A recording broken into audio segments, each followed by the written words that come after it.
Reporter হিয়ানী ৰাজবংশীৰ লগত cameraman Kalpita Nath. আজি আমি এছাখানা প্ৰাথমিক বিদ্যালয়ত চৌহদত উপস্থিত আছোঁহি। আজি এটি কলমৰ বাবে বহুত ভয়ানক পৰিৱেশ সৃষ্টি হৈছে। আমি এতিয়া এগৰাকী ছাত্ৰী ওচৰলৈ আহিছোঁ। তুমি এই কলমটোৰ বিষয়ে কিবা ক'বা? মই বিশেষ একো নকওঁ, মানে এই কলমটোৰ বাবে ইমান ডাঙৰ এখন কাজিয়া লাগিব নালাগিছিল। আমাৰ ইমান ভাল স্কুলখনত এতিয়া বহুত ভয়ানক এটা পৰিস্থিতিৰ সৃষ্টি হৈছে। এই সামান্য কলমটোক লৈ ইমান ডাঙৰ কাজিয়া এখন লাগিব নালাগিছিল। হয়, তুমি কিবা ক'বা? মই বিশেষ একো নাজানো, মই সেই সময়ত বাহিৰলৈ গৈছিলোঁ। আমি আন এগৰাকী ছাত্ৰীৰ ওচৰলৈ যাবলৈ খুজিছোঁ। তুমি কিবা ক'বা? নাই মই বিশেষ একো নাজানো, মই এতিয়া পাইছোঁহি। হয়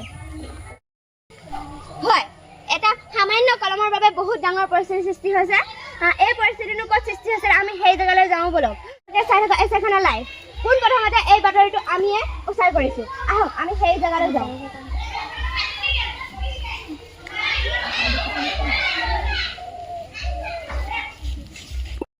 এতিয়া দেখিবলৈ পাইছে এই বিদ্যালয়খন। আহক।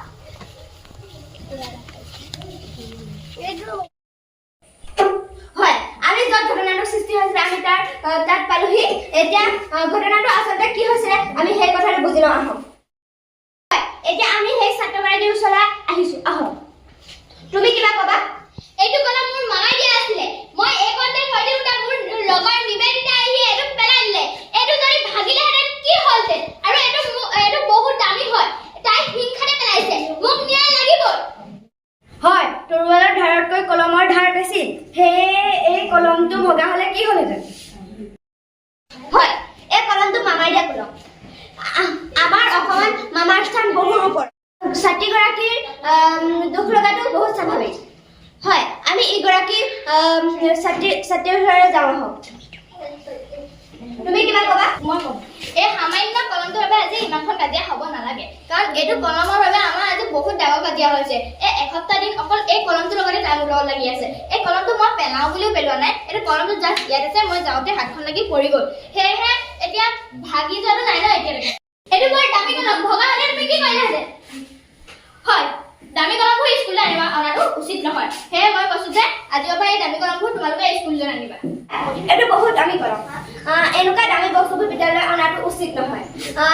যাতে মই ছাত্ৰ-ছাত্ৰীসকলক এটাই অনুৰোধ কৰিছোঁ যে এনেকুৱা দামী বস্তুবোৰ যাতে বিদ্যালয়লৈ নানে। আপোনালোকে মই এটাই অনুৰোধ কৰোঁ যে এই কাজিয়াখন ইমানতে সমাপ্ত হয়। আপোনালোকে চাই আছে এছাখানা লাইভ ৰিপৰ্টাৰ হিয়ানী ৰাজবংশীৰ লগত কেমেৰামেন কল্পিতা নাথ। নমস্কাৰ।